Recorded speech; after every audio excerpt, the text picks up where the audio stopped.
Good morning, everyone, and a happy Christmas to our special December DigiShift. So this time, instead of having an outside speaker, we will be thinking back across the year, across the 11 DigiShifts we've had, and what we might have learned together on our digital journey. So we have myself.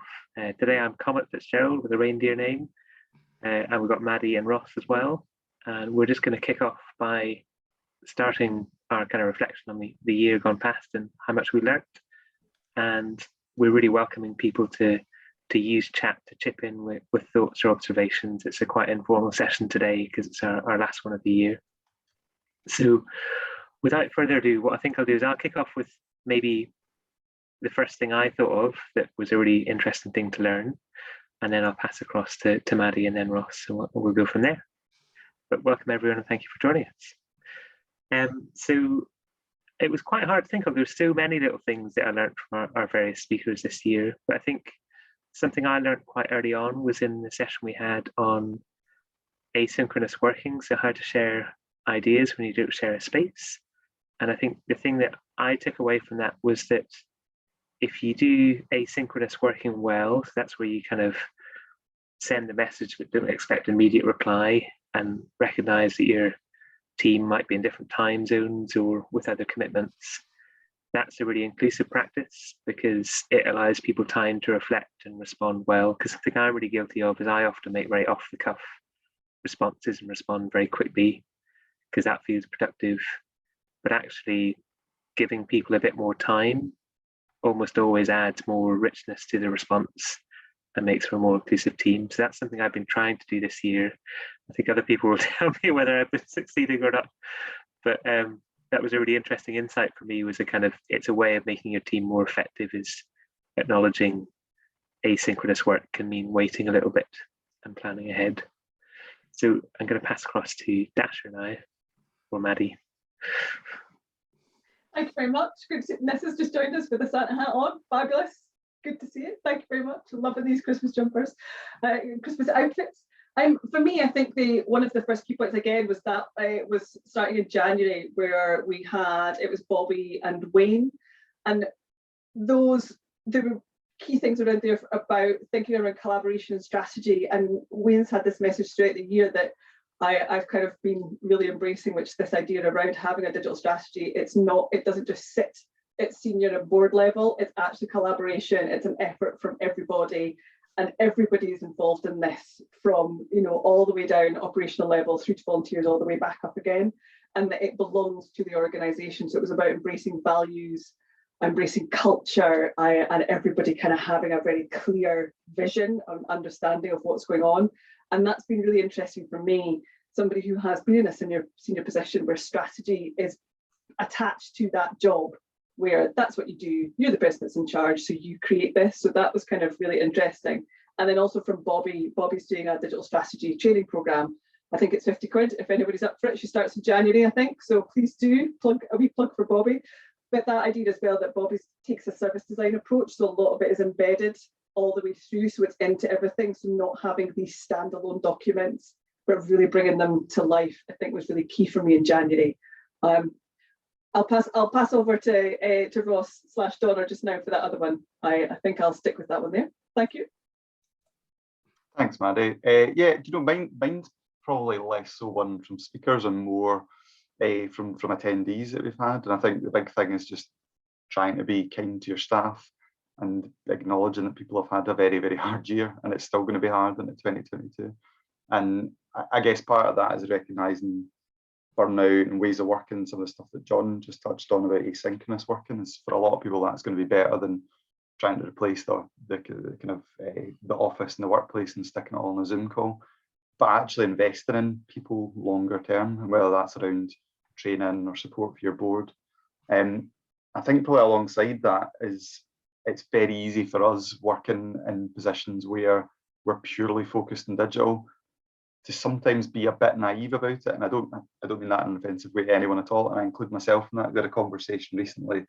We're doing some work to try and get digital professionals and charity boards. So somebody in the room actually came along to an event. Jen's been headhunted by about 700 charities at the moment who want them to join our board. But one of the things we got back, we did like a 30-minute free session for boards where we come along and speak to them about getting a digital trustee. We're booked in to do it, and the chief exec came back to us and said, the board have actually decided that they know everything there is to know about digital and don't need a digital professional on the board, so they've cancelled your session. So it's kind of like, okay, fair enough. There's maybe still some work to be done here. So yeah, for me, I think it's not underestimating that kind of culture change piece and supporting your staff and getting them confident and taking that time to do it over a decent period of time and not trying to do everything overnight. And that's where success is going to come from, really. I don't know if I've got anyone else to hand over to. We could keep going across us three until we covered maybe three, but if you're thinking as you're hearing this of something you've heard in the year that was a great tip or an insight, just fire it and chat and we can keep the discussion going. It can be quite a recent one, don't feel like you have to kind of think about something that happened in March, because that feels like a really long time ago.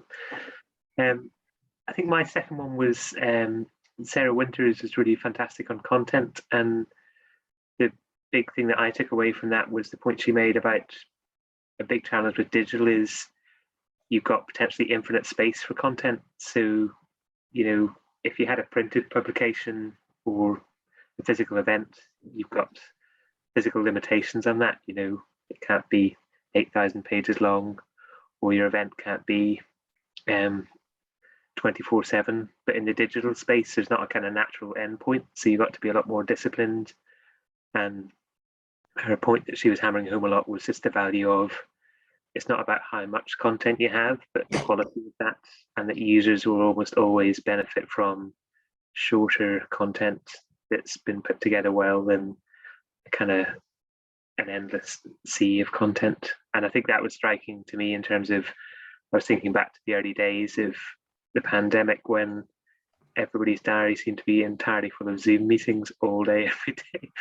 And I thought that was the kind of, the urgency made us feel like that was important to do, but actually it maybe wasn't the best thing to be doing with their time. So that was my reflection from Sarah Winters' talk. We've had a couple of comments in the just in the chat box, so I was just going to say Marie, but I was like, no, Prancer. If you would like to comment about Ross's comment about culture change, just. Yeah, I just think it's like it can't be underestimated, and it's such an important comment to make, you know. And I think your observation and your bravery in sharing what a senior leader said to you, Ross, around, you know, having somebody with digital expertise on the board is just so important.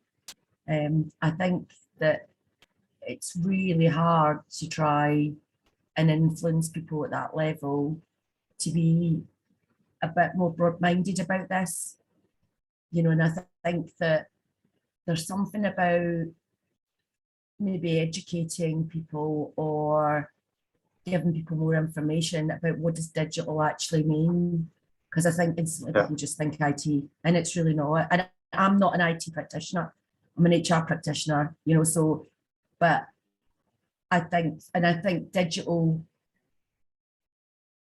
in the world of work is such a culture change. It's not just about, you know, the not-for-profit sector, it's not just about us in our sector. It's actually something that I think everyone, you know, is coping with in the world of work these days. So it's kind of, I don't like to say this in a kind of egotistic way, but it's kind of disappointing when I hear you say stuff like that, like a senior leader said that, you know. It's like, actually get with the programme, you know. This is what the future generation will expect from us in terms of what they want in the workplace. And it's just so very, very important. And it's so important in our sector because we're competing against other people for diminishing talent. So yeah, I just think it's a point well made. So thank you. Thank you.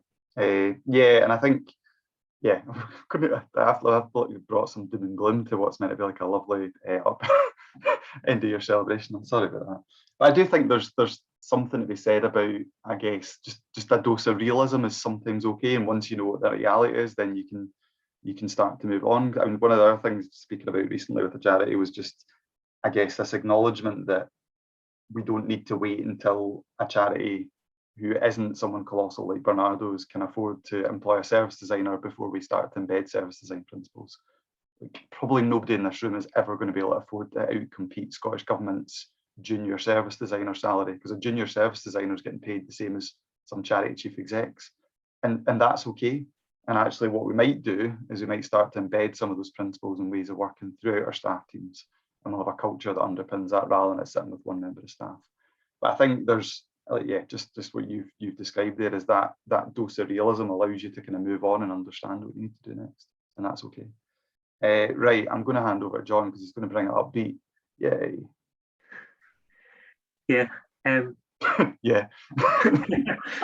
Yes, I was thinking about that, and I guess the thing to think about it is that I've seen, that's maybe not a new thing for me this year, is but the power of doing a lot of small things continuously. So, and I think that's the thing we've been trying to do with DigiShift, is each session on its own might feel like it's not like a massive long course that you're doing, but it's giving you new insights and new approaches. And I think we're all seeing the value of doing that. Is, you know, it's not, you can't go and be digital for 10 minutes or 2 weeks and then you're sorted, but there is value in that continuous development. And I think the voluntary sector is quite good at that when we put our minds to it, because we can look at what's going on, see the impact on people we're working with, and bring it on board. I take the point as well that people were making about talent. Is, I think at the moment it's not necessary to be the most digital organization ever, but if you're amongst the slowest, you may find it becomes hard to get people on board that you might want to have on board. And I think that's the thing with remote and hybrid working as well. You don't necessarily need to be the best operation ever, but if you're in a different place to your peers, then people may make choices about where they want to go. Maddie, do you have a third thing that you learned? Because I think you had a couple. I do. Just on that point, I think it was, is it Jennifer that you were saying about an arts org? Yeah, trying to get people not understanding that digital is for them because it's a different sector. And as well, that point, I think, Martha, it's you as well about the skills, thinking there. From one of the things for me that's come out through the year of DigiShift is this idea of that we are a lot more transparent now. We're becoming a lot more transparent as the year's going on. And that this, for me, is like a big thing for next year, is that there's a lot more collaboration that has occurred. There's a lot more transparency where people are actually, my phrase would be, they're showing their workings out in the open, which for me, as somebody who's worked in the sector for about 25 years and is about to, approaching 50, it freaks me out. It's like, oh my God, I have to share this, the inner workings of this with people. I find it a little scary. And then seeing the other side of that, though, is it really helps get people on board who are quite distant from it, who think this is not for me. This is, that is not my area, that's not my sector, that's not what I do. Whereas actually they'll find a little bit where they think, oh, that kind of does hit a little bit of a chord with me. I do get that. And as John's saying, that small change can make that big difference. Catalyst have been doing a great piece of work around that throughout the year with their service design recipes and all of this, we've kind of sent out throughout the year. But there's a lot happening, and there's Ellie from CAST who has started to truly work in the open, and she tweets. Is it every kind of, I think just particularly their most recent recruitment process, Ellie's been tweeting. She tweeted how they did, what they went about, and some of the job descriptions. And it's that way of actually, this is there for us to share. It's about that sharing now. Let's share it. We are still in competition. Scotland is small. We're still in competition for funding. But how can we then start to change that funding landscape and get people on board who are slightly further removed, thinking this is not for me? And that, I think, is the way forward for next year, is this idea of really truly working in the open and truly understanding what that means and being really, really honest about it. And that was a comment that Giles made, I think, was that November, about the agile comms. It's not, you don't have to show your absolute guts, but it's about giving people some information about this work, this didn't work, we would not do this again, perhaps you can use this bit, and sharing that as much so that people who are from different sectors suddenly get that light bulb moment, and just to keep doing it, to keep kind of going on about it and finding these different ways, and that works a treat. And then the other thing that I got from that was really, again, because I've worked in the sector for a long time, I get really complacent. I go, oh, we did that before. we've been doing that for years. They've just changed the name. It's exactly the same thing that we were doing 10 years ago, but they've changed the name. And actually realizing it is different. It's not the same. It's a slightly more advanced version of it, or it's a completely different version. It's just stuck in my head. And that was really key about asynchronous working. I think that was March, how to share ideas when you don't share a space. And I had thought that we had started to do that within SCVO. And then actually after finding out a lot more about it, we've not at all. We're not doing that at all. We are taking asynchronous tools and squeezing them to make them work synchronously. So we're actually taking things like Slack and Teams and we're using them how they're not necessarily supposed to be used to fit our purpose. And that was a bit of a light bulb moment for me. It was like, oh, I'm not doing that at all. And just that honesty with myself to actually think, I've been telling people we've been doing this, but that's not actually true. I'm doing like a small part of it, but I'm not actually embracing the whole thing, which I think is quite interesting. So sorry, that was a bit of a rant for me. So a few revelations for me this year. Thanks, Maddie. So any other folk wanted to chip in with things that's really stuck with them through the year, or things that they've been trying recently that's been interesting? Donde esta?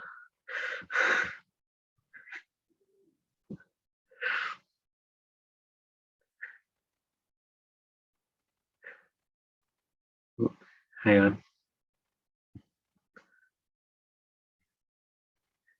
Stu, there we go. Yeah. I was involved in a charity, you know, as a director. Six of us resigned at the one time. Unfortunately, we had to due to the Machiavellian machinations that were going on. And the problem was, I'm quite an IT guy, and this charity just did not seem to realise that IT was a thing for the future and the present. And they just didn't. They thought that IT is a thing and security is a thing that happens to other people, but not to us. And they were actually hacked. And I think a bit of a fright over it, but no, it's a lot of organisations, like charities especially, they don't have the money to spend on IT, and they think these things happen to other people, they don't happen to us. But this organisation was hacked, and I was totally disgusted with it. I went to the Information Commissioner's office. As far as I know, they're still just as backward as they always were, and they don't actually think that things are going to happen to them again. So there you go. I won't mention the charity. I think probably people know who they are anyway. So there you go. Okay. That's a good prompt for you to go and look back at Alison Stone's. Yep, Alison, yep. Yeah, so for those of you who missed it, Alison did an excellent session on cybersecurity. So if you go back and look at the SCVO YouTube channel and the DigiShift playlist, there's a good one there. And it's got really good starting points just for where you should be thinking about scrutinising stuff at a senior level and what your staff need to be doing, and it's good prompts to not end up in that situation. Can I just say, I mean, I'm a total IT guy because I've got a degree in computer networking, and cyber security is one of my, I'm a bit of a geek as far as that goes. Cyber security is one of my big things, and I study it constantly. So yeah, I know exactly what you're saying, yeah. But as I say, some charities just think, we're oblivious to this. Nobody will touch us, nobody will come near us. They don't realise what's going on in the world. Yeah, thank you. Jennifer, did you want to say a bit more about Leslie's session?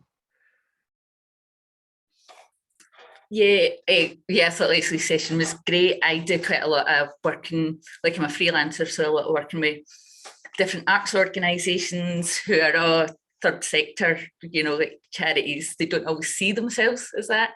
And that whole idea of actually not just bringing in a fundraiser like me to help like engage people, and that actually your support experience, you need to get the board involved. Actually being in a board is part of that, using your contacts and stuff, and that it's every part of the organisation has a place to play in that, because I think a lot of the organisations I've been working with, they kind of go, well, you're looking after our customers or you're looking after our fundraising, you know, and it's quite like broken up, so it is. Whereas actually what I've now been doing with the organisations I'm working with is saying, get everybody involved. Can I have a conversation with, like, I mean, it's quite small organisations I'm working with. It's like, can I come to your team meeting so we can talk about what type of fundraising that we're doing and stuff like that. So yeah, there was a wee bit, shift in my brain about how to work with organisations that I work with after Leslie's session. Yeah, that was a great one, definitely. And I think just the the amount of time they'd invested in really working through that to make sure everybody came on board. Yeah. I suppose the thread that's tying some of this together is about like getting everybody involved. So like Maddie's point about the open working and the bad first draft from Giles is really about getting your colleagues collaborating really early doors. And Dundee Esther's point about cybersecurity is like getting people to be realists and say, we need to own this, we can't just pretend it's somebody else's problem. And I think, my feeling is some people might feel, oh, well, that sounds a bit pessimistic, but I guess it's realistic is like knowing that we've all got a role to play. We've probably got some way to go, but we can make stuff happen.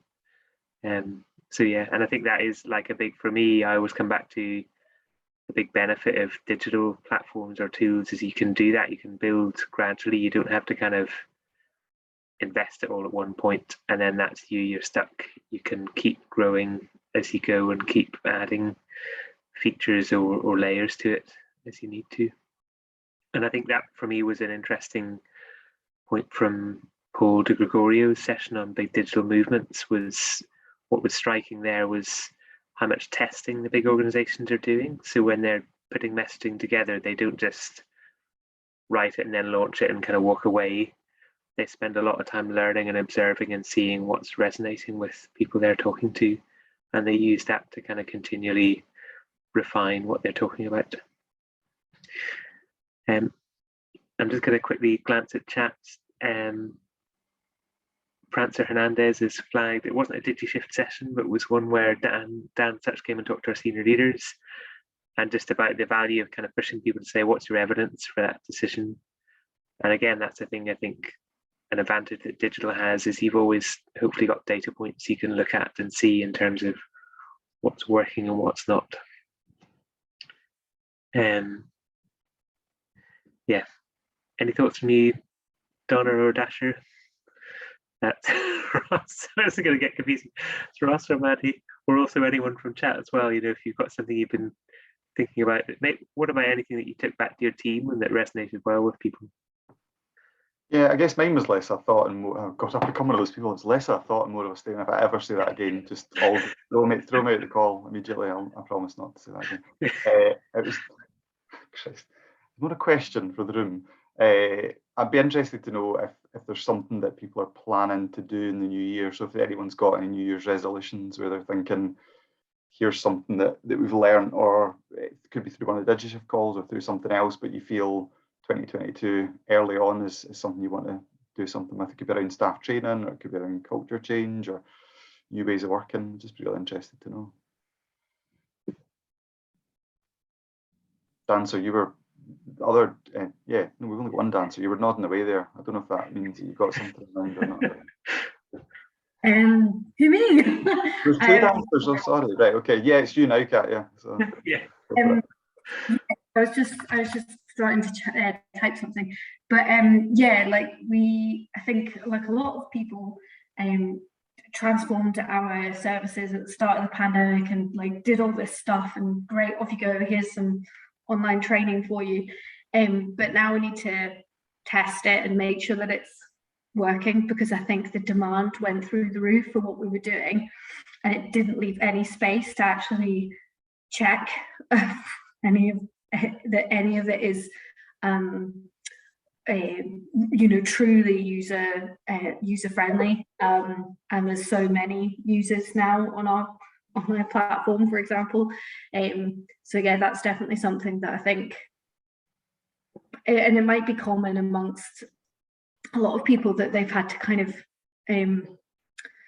they've grown their services and the demand has grown so much that actually 2022 might be the time that we get a chance to implement some of those tools around testing.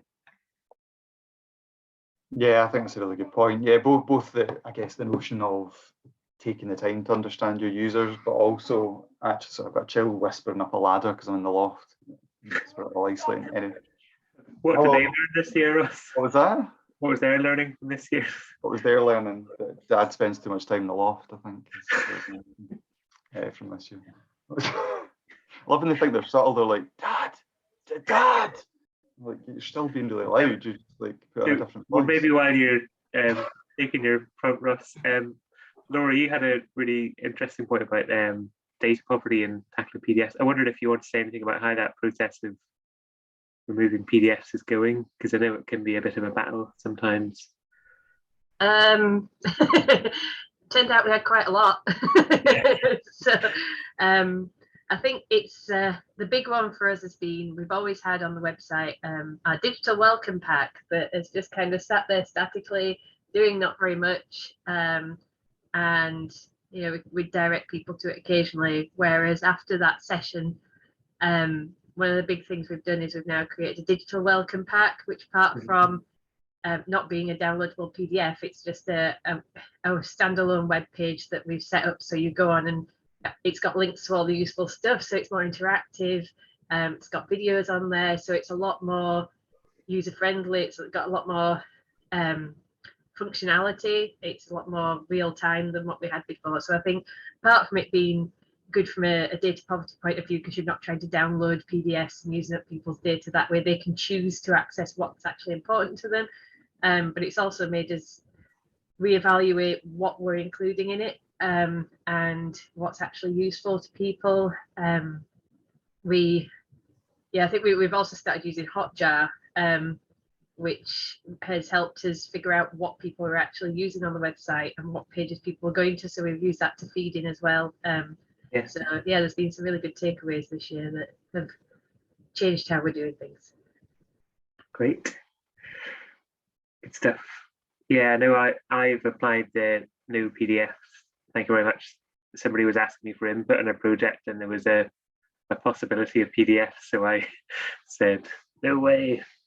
And I think it's just such a powerful point, because it's just gives the user a much better experience. It gives you more content options as well, and it's much more accessible. Donde Esther, got a hand from you? Yeah, I just can hear okay. Yeah. No, I've just finished a small course, Future Learning. Actually, it's the third one I've done. It's UX, UI, user experience, user interface. And I'll tell you, I've studied computing I've done a degree and I've done the networking. But I'll tell you, this really opened my eyes about how to design a website. You've actually got to look at what your users actually want. Don't just make things up, throw it at them and say, this is what you're getting.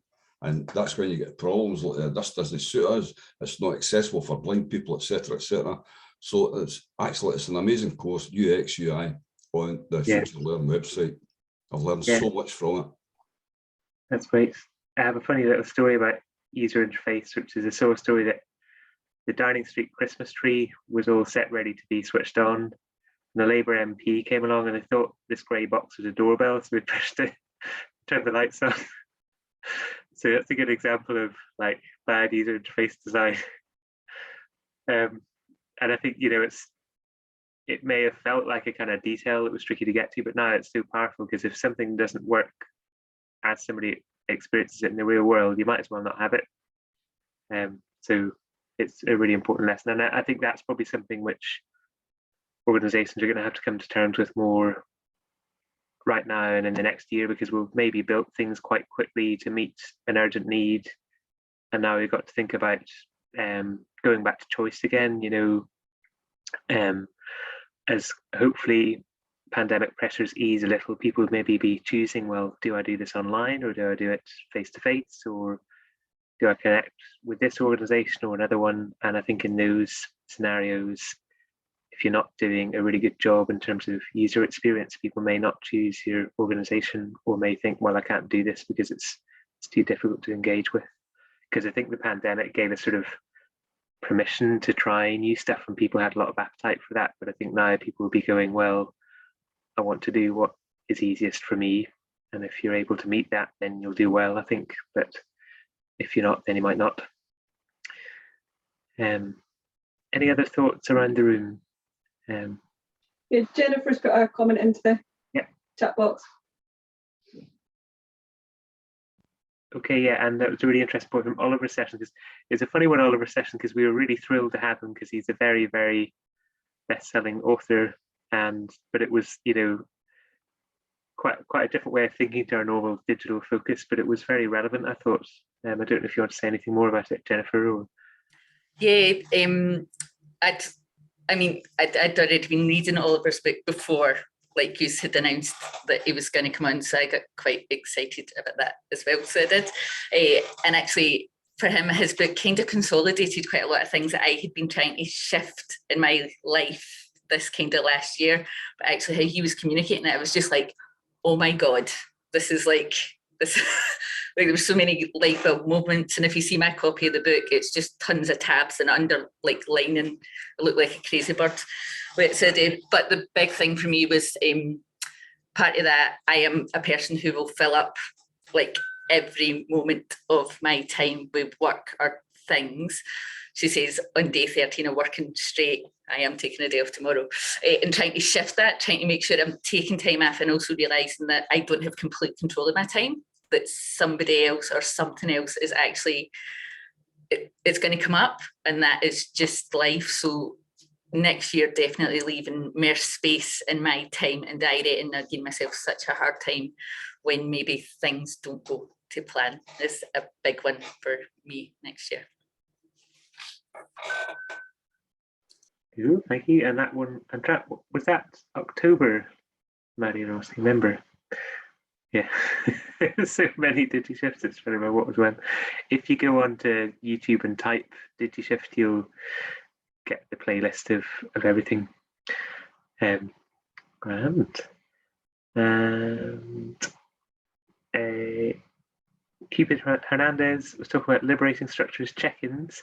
Do you have to say what a check-in is? Because we might not all have used them, I guess. Yeah, it's just a really brief, short way of gathering people together to, kind of really establish either what you've achieved that week or where you're at in terms of any objectives or sort of, key results that you're looking for have been delivered or not. So for me, it's the kind of thing that you used to be able to do when you were in an office environment, standing up. Yeah. Around desks, but I think it still works quite well virtually, but you do need to keep them really brief and short and frequent. So I think, I have found that people find it a little bit unnatural, particularly if they're used to going in meetings all the time. Yeah. So they don't quite get the concept of like, what's this check-in and what's it about? And the liberating structures tools are really great at helping you maybe facilitate a check-in in a different kind of way. So, and like, I didn't know they had an app. Like I was aware of liberating structures and what it is, but wasn't aware that they had an app. So the app's amazing. I highly recommend going on and having a look at it. They have really nice things, like this one that's called like 1, 2, 4, all. And like, so basically you get 1 minute to sit on your own to reflect on something. And then you go into breakout room with 2 people and you get 2 minutes each to discuss, so 4 minutes. And then you go into breakout room with 4 people and there's 4 minutes, and then everybody goes back together. So that can be a way of kind of managing really short time scales and space, but allowing it to be very even and very open and very equitable, and also recognizing that we all think and feel differently, in terms of our own approaches to how we work and how we like to work and our sort of cognitive abilities. So I think it's really nice to create those spaces, where there's a little bit of reflection, a little bit of discussion that's quite democratic. People take turns when you do things like that. So I really loved it. I thought it was amazing. And I just was so excited to find the app. So I would recommend it. Great. That's a really good point. And I think one challenge with virtual meetings is it feels like we're all around the same table because all our squares are the same size in the waffle, but depending on your disposition, you will take up space or not. I once heard somebody say about they wanted a plugin for Zoom where the more people talked, the more their picture shrank, so that it would kind of remind them that they needed to open up space for others. And I think like that kind of facilitation, like Marie is saying, is it can feel a bit weird because you wouldn't, in an office environment, you wouldn't bump into somebody in the T-spot and say, tell me about one thing you're delighted about today, or something like that. It would feel very, very odd. But if we don't do that kind of thing intentionally, it's very easy in an online meeting just jump straight into what you needed to talk about. And I'm looking there, I can see Ross is in his loft, I can see Maddie's post-its. I've got some context, but I don't know what's just happened. Ross might have just trapped his toe in the door or received a big bill through the post or something. So if you don't have, I don't need to know everything about Ross's life, but if I don't know what his last few minutes were like, I may just launch in and dive into some work discussion, and Ross might be silently suffering there. So those tools to kind of open up a bit of discussion is really useful. And Donde Este again. Yeah, I just like to say, I was talking to a friend of mine the other night. I'm the chairman of Eastern Berkshire Access Panel. I was talking to a friend of mine who's the chairman of another access panel, and he says that he actually misses the meetings, actually physically going out the door, going to a meeting and meeting people. He misses the key rings, the pens, the diaries. I think we all do. I mean, been stuck in the house for 2 years doing actual Zoom meetings. I'm getting to the bit, I'm getting, oh my God, I've really got to get out the door and go to a meeting and actually talk to people and engage with them. And as you say, I mean, it's like getting round about the coffee pot, talking how you do, where you from, what you're about. No, that's the thing that I really, really miss. Yeah. I think everybody does it, actually. Yeah. So Martha's did a brilliant kind of mini list there. Fantastic. 10, are you still with us, Martha, or was that your yeah, no, I'm here. Are you on Twitter or anything? Because that would be wonderful to share that. I think we're going to do I'm going to do a bit of share later of thanking people that have come and joined us in Digi Shifts, but it's really good to see them all together. Yeah, I just I mean, it's been really hard because I'm not a leader in my organization, and yet I really, really needed digital to work so that I could deliver my work.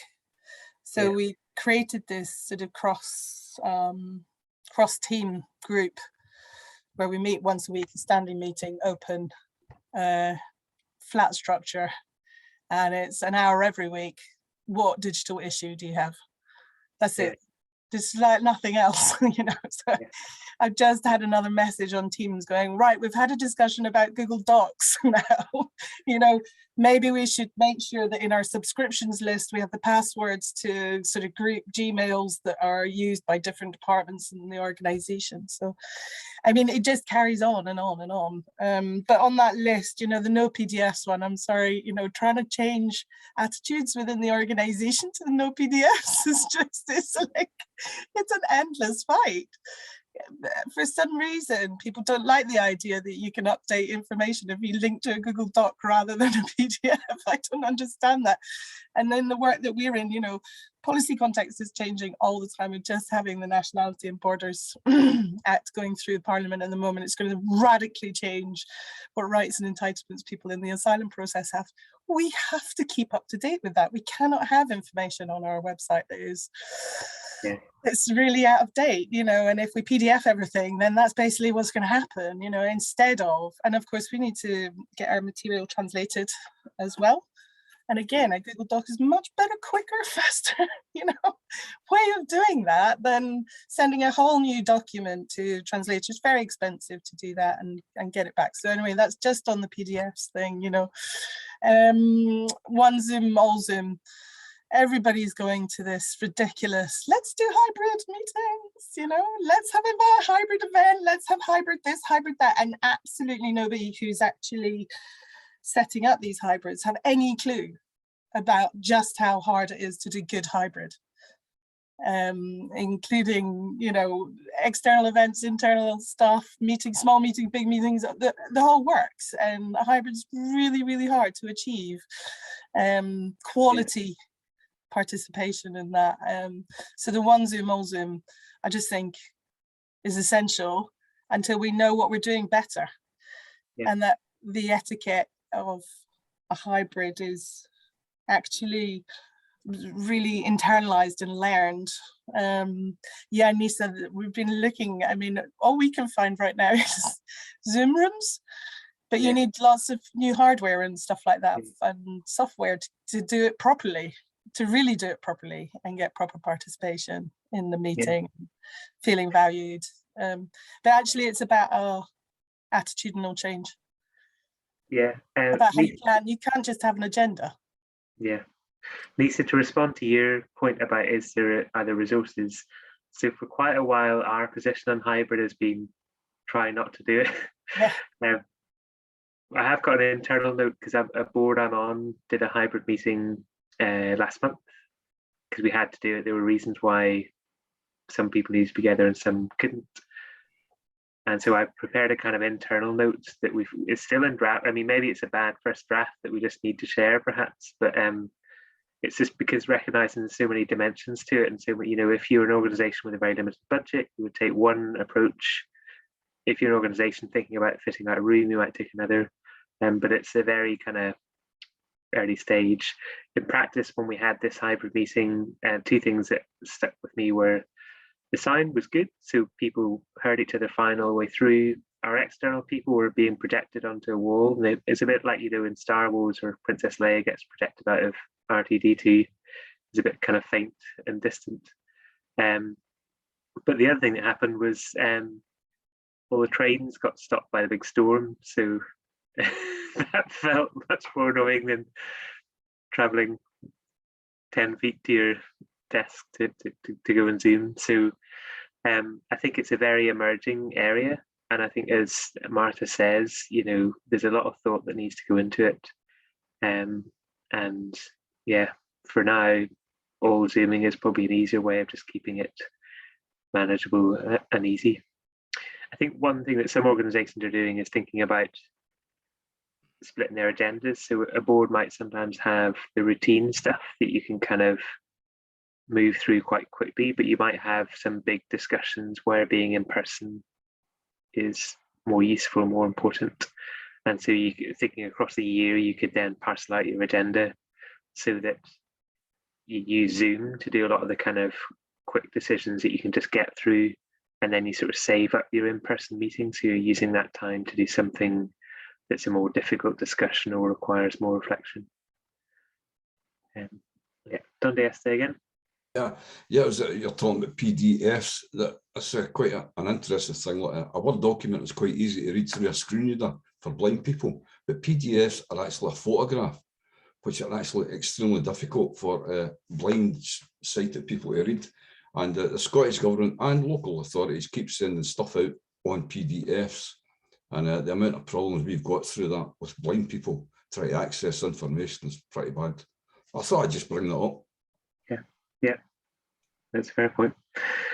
I'm just looking through for any chats. Yeah, so Angela, you suggested quite a few tools. One thing to flag with the kind of collaboration tools is it's worth just checking in with folk ahead of time, because sometimes if you go all guns blazing on a Miro board, that can be not so accessible for some people, or like, the thing that often happens is everybody's moving the board all around and you're trying to work out where you are. So again, it's worth having that kind of that planning time to think about what are we trying to do with this meeting, what's the outcome that we want, how do we make sure we get the good input. And there's fantastic tools. I think that's again the thing we come back to with digital is there's a tool for any kind of way you want to do it, but it's the problem is kind of that planning and working out what's the most relevant approach for you. I really like that top 10 list. That'd be cool. Like, if every organisation in the new year kind of agrees, like, what are the things we want to do, and some of them can be really small decisions, but you make them collectively and don't do them. And so, like, things like that, no PDFs. It's like you're not having that discussion 17 times in the year. It's like, here's the list. We all agreed, no PDFs, and it allows you to just move forward. So I really like that. I just think it's like a nice thing that everyone in the room could steal and adapt and make their own. It's cool. Yeah. Cool. Right, I'm just checking if there's any other comments from the room about things people have learned, things people have tried. Have a little reflect about that. But I think one question I'd really like to ask is, what kind of thing are people wondering about for next year? So what's the thing you're wanting to find out more about?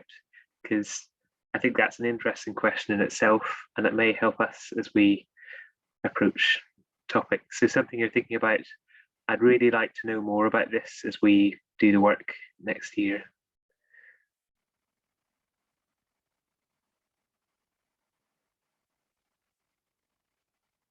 I'm going to start because while people are kind of thinking about it, I think one thing we're quite interested in doing is how do we provide sustained support and kind of follow-up support over a longer period of time, because a fair amount of what we've been doing has been sessions like this or training where people get knowledge on a kind of live event, or maybe they watch it again later, but we're really interested in how do we connect with people in between times and kind of keep that momentum going, because we recognize, like a lot of people, like Martha was saying, you know, there might be somebody who's the kind of pioneer in an organization who's trying to kind of keep it all moving along. So I think support is probably helpful with that, but we're interested to find out what type of support that might be. So Laura's talking about doing some more integration, so there's better user journeys and a lower workload for staff. And that's a really nice example. I think often there's changes you can make that work both sides, so they both make a better experience for people you're working with, but they also make the work easier to do. And was just echoing Laura, fair enough.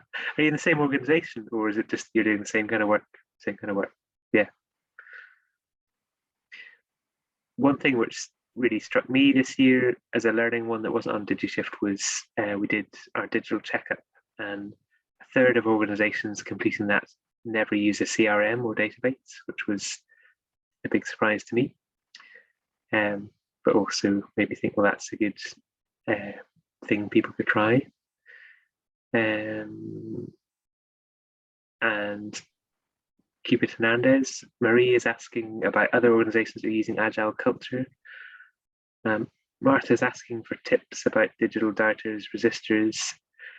There's not really a one size fits all tip, I guess, but I think something I've sometimes tried to do in the past where you're trying to push back against a hard culture is finding a quick win or making it easy. So it's tempting to kind of go for the biggest battle first. But sometimes if you can find things where you can go, right, I know we can solve this and see a benefit quite early, that can be quite helpful. The other one I think for very entrenched views is to put them in the user's perspective. So like an example might be, let's say somebody's put some event listings in a PDF and you know it's super hard for users. Make that person get their phone out and try and access the information as the user might do, maybe while cooking their tea or traveling on a bus, or, you know, basically put them in a kind of real world user situation and say, right, do you think this is the way we should be doing it?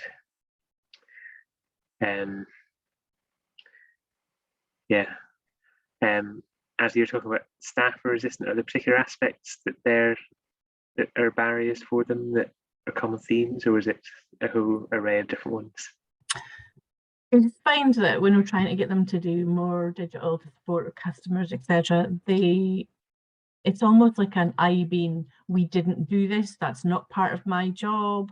We've got people who've been in the company I can see so many people laughing at that, it's not my job. People who've been here for so many years, so long, and that's great because you build up a great amount of knowledge when you work in the same place for a long time. But there are negatives to it as well, and there are times where like I'm about banging my head off a wall with specific staff in particular who just will not. I managed to squeeze the money for Press Reader out of our board this year. Now I have staff who will refuse to tell our users about it, and it's so frustrating. And how you get around that, how you make it seem like a good idea, and the idea, like, yes, it is part of your job now, please go and learn about it. Yeah. So any ideas, please tell me. I think, sorry, I was just going to go in there. We've been some of the work that I've been doing in the digital participation teams around digital inclusion, and that's with people who are using the service. But part of that, then you have to start with getting that idea about, well, where are staff at? What are staff, what are their skills? What are their level? Is it a perception or is it a reality? So understanding that difference between what people are saying, but what's actually happening. CAST have got a great tool which is called the Knowledge Board, where you look at what are assumptions, what's actually real, where are the gaps, so that kind of using that evidence base and being data driven. So you're kind of quietening down that loudest voice that's saying, nobody knows this, nobody wants it. It's like, okay, is that one person or is that actually everybody that's saying that? And then Connecting Scotland, I've got the Essential Digital Skills Checkup. I'll put the link in, and that's just around getting the audit of what actually are the skills. Yeah. So where can we find the gap to start? And we've been doing work with local authorities and social housing organisations, and they've created what's called a digital motivators handbook, and that's around trying, how do you get people on board? So the context is slightly different to what you're talking about, but there's a lot of ideas in there around how to motivate people, how to find out what it is that will benefit them directly, so they can then start to see the wood from the trees, as opposed to this whole thing, you're asking me to do this. There was a lot of work in the early days where I'm a youth worker, so why on earth are you asking me to have digital skills? I work with young people. This is not relevant to my job. Whereas now, like, well, actually, if you want to be able to upload a form straight from meeting that person, and then you've done all your your admin in 10 minutes as opposed to 3 days, then that is actually better for you, because you can do more of the youth work. So taking that approach and how you do that. So I'll find these things, but I think that's, for me, that's back to transparency, because we keep things separate within our organisation, just purely funding streams like most, that's funded by one thing, that's funded by another. So having that idea of collaboration and actually saying, this is one part of the work that's been happening and this is relevant, you could use this and take this, but just use it in a slightly different context. So there's things out there, they're just maybe not called what you're looking for. And that's also part of our own, service design, user experience, making sure that we are making them as accessible as possible. So there's a learning there for us, I think, from SCBO. Practice what we preach a bit more, definitely. But certainly there is stuff there. So I'll find it and I'll start. That's my New Year's resolution, is to start being more transparent and tweeting more about, or just generally kind of getting all of this out there. So it's not just the stuff that we're doing, but it's the stuff that other people are doing. So I'll find it and start filtering that out for you. Martha's got one there about getting local authorities to use Zoom. I do think there's something in there. I think it's happening less and less now, but there was I think a bad habit that happened during the pandemic, that local authorities, Scottish Government and NHS just thought they were in charge of charities.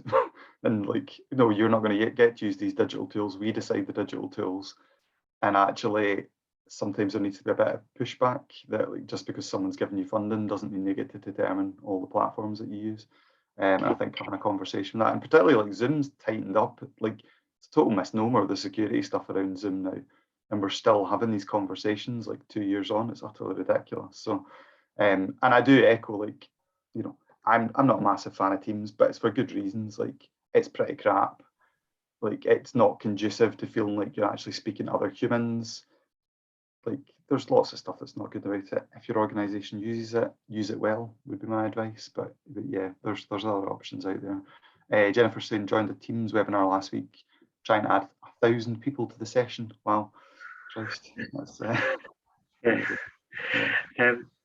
I guess just to come back to your question, Martha, something I would probably try in that situation is maybe looking for an evidence base. So you can do it both ways. So one would be, you could probably get quite strong feedback from the people you work with to say, if it was on Zoom, would you attend? And then you'll see a figure. I know from research we've done, you can see a really strong bias towards certain platforms. And then on the other side, you can say, well, if there are concerns about security, what's the evidence base for that, and what's the risk assessment been? It's not as if yes, you need to manage any online meeting well, but it's not as if you're going to be pasting your bank PIN number up in your bedroom wall behind you, or sharing lots and lots of confidential data. So we've tried that several times, and actually the people that I'm engaging with who are commissioning training are not the people who made the decision. And even the IT people are not the people who made the decision. So I don't actually get to talk to the person going, where's your evidence? It's a security problem. And so we have this issue constantly about participants who are local authority staff not be really confused about how to join and not clear about how to join through a web browser and all of that kind of stuff. And it's really, really frustrating because it's a real blockage. We do talk to government now and then, so we'll maybe try and raise that, because if it's still happening and not happening consistently, it may be worth bringing up. It's very frustrating. Anyone else around the room who's not chipped in yet? Because I'm aware that a few of us have. Yeah, Prancer Stein, go for it. Hi, I just wanted to say a wee thing with what Dancer Farmer was saying. It was just in terms of like when you were saying about you're trying to get some staff to do something different with their service users. I just wondered if you could actually get these service users together that are benefiting from the new platform and ask them to like sort of feedback on their experiences of it and see if that would make a difference. It wasn't coming from yourselves. Although it should, I mean, it should be that you're able to say this is how you want your staff to work, but if that's not, another way might be coming another angle and asking the service users to give their experience and see if we could, you know, jolt them on a little bit that way as well. Yeah, great idea. Ooh. Yeah, and I think something I was thinking about with your question, Angela, was about, it sounds like a situation where having a user story about how does somebody engage with the service, and maybe there's a lack of clarity about what that is. Like maybe some team members are thinking, if I do this small part of the process, that's my job done. And there's maybe a lack of thought about what other steps or barriers are involved in a service user's journey. Yes, and I think it's kind of broken up because of the way your IT works and things. It's trying to get everybody sort of working together and seeing the whole customer journey rather than it being, oh, well, I've done my little bit and you've done your little bit, and but actually those two bits don't work together. Yeah. Great. Okay, we've got right to 11 o'clock. So that's our kind of our usual end time. Are there any last burning questions or thoughts? It's fine if there aren't. Just to say, as a kind of practical thing, one of the things we'll be doing just before we finish for Christmas is picking our topics for next year. I think we're going to stick with our usual last Wednesday of the month at 10 o'clock. That's our usual pattern. We're not doing it this time because the last Wednesday this month will probably be like, you know, after Christmas or some ridiculous time like that. So we're not that keen and committed. And also on Twitter, we're going to be doing a shout out to all the speakers that have joined us this year. So if you see that, you know, feel free to chip in if you'd like to. Thanks for joining us. It was I mean, I'm going to make sure we save the chat because there's been some really interesting reflections, you know, about what people have learned and what people have picked up. So I know we're probably all very busy finishing off for Christmas, but if you can take some time yourself to kind of take stock and absorb some stuff, that can be a really powerful thing to do. And we won't keep you any longer, but wish you all the very best for Christmas and hope you have a decent break. And we'll see you in 2022. Great to see everybody. Thanks everyone. Bye. Merry Thanks, Christmas. Cheers. Bye. Good break.